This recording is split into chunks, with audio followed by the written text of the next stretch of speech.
or any other bombshells you want to drop on us. But going back to the beginning, more about this sharp-dressed man, more about how he was getting him on the aircraft, these international flights. You've got to show the passport again. I've done that myself many times. You know, at the gate, this doesn't happen. Why was this guy given such deference? Did he look like security? Did he flash anything? Go back to the time, slowly tell us what you saw, and then anything interesting about the underwear bomber himself. Okay. So before we boarded, obviously we're in Amsterdam. It was just my wife and I. There weren't any seats in the boarding area, so we sat on the floor by what I would call the ticket agent, the last person that checks your boarding pass before you board the plane. We're about 10 feet away or so, just playing cards. And, you know, passing time, and I was kind of people watching, and I saw these two men approach the ticket agent. And they just kind of caught my eye because it seemed strange to me that they were together. One I would describe as he looked like he was a poor, a black teenager is how I would describe him, 16, 17 years old or so. What I thought was 16 or 17 years old. And the other man looked like a 50-ish, he looked wealthy. What I would say Indian man now, you know, whether he's of a similar race or something, I don't know, but to me, it looked like he was from India. And they approached this ticket agent together. It was quiet, and I could hear the entire conversation. Only the Indian man spoke, not the black man, and what he said was, this man needs to board the plane, he doesn't have a passport. The ticket agent then responded, well, if you don't have a passport, you can't board the plane. And then the Indian man responded, he's from Sudan, we do this all the time. And the ticket agent then said, well, you'll need to talk to my manager or something along those lines, and pointed the two men down a hallway to go speak to the manager. And they then proceeded down the hallway.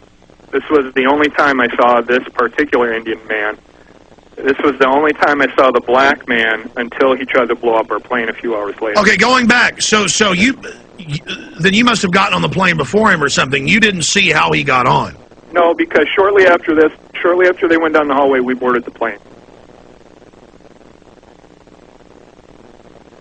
And then, wow.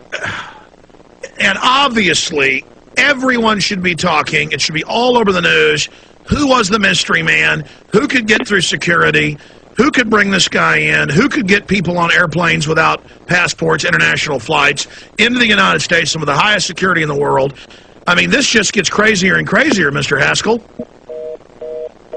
Uh-oh. We just lost his phone line. Connection to Michigan. Oh. Only seems to happen at times like that. And if you don't think they're surveilling Mr. Haskell, you're living on another planet, ladies and gentlemen. Oh, doesn't matter. The info's out. I've had some private conversations with Mr. Haskell, but I do wear a journalist hat as part of what I do. I'm also a filmmaker. I do editorialize as well. Also preach a bit. Some say rabble-rouse, but I do wear a journalist hat, and what is said in confidence is said in confidence. Absolutely amazing that just happened. Okay, we have Mr. Haskell back. Hopefully we can keep him for the last 10 minutes. Mr. Haskell, sorry you got cut off. No problem. Okay, we were getting up to the point, just briefly, of how could this person get him on the plane? I mean, what gravitas did he have with airport security? You're asking me? Yes, sir. I really don't want to speculate on it other than, you know, I can see three possibilities, and which one you think it was, I don't know. Three would be there was a bribe, there was some sort of personal relationship between this man and the security manager, and number three would be that this is a regular routine procedure to get on planes without a passport for refugees of war-torn countries. Well, it's not. They've got to get special letters from the embassy. That's yeah, go ahead. Pick which one of the three you think it is. To me, those are the only choices. Or he was an intelligence agent telling the young fool he was part of a drill. Okay. Wow. Okay, once you're on the plane, you're coming into Detroit. what happens next? It was a really uneventful flight. We're in the middle of our descent into Detroit. The pilot comes on the speaker, and he says we have 10 minutes to landing. Flight crew, take your seats and buckle up. A flight attendant walks by my seat, mumbling to herself, something smells like smoke. I look up. I'd previously been looking at the monitor on the back of the seat in front of me to get the flight conditions and everything, because I like to watch that when we're landing. I looked up. I'm in row 27. I could see smoke coming from row 19, 8 rows up. It wasn't a lot of smoke at that time, and it looked like it was coming from the floor, but I couldn't see the floor because I was sitting down. So I unbuckled my seatbelt, took a few steps up the aisle to get a better look, and then it burst into flames across the floor of the seats and up the wall to the ceiling.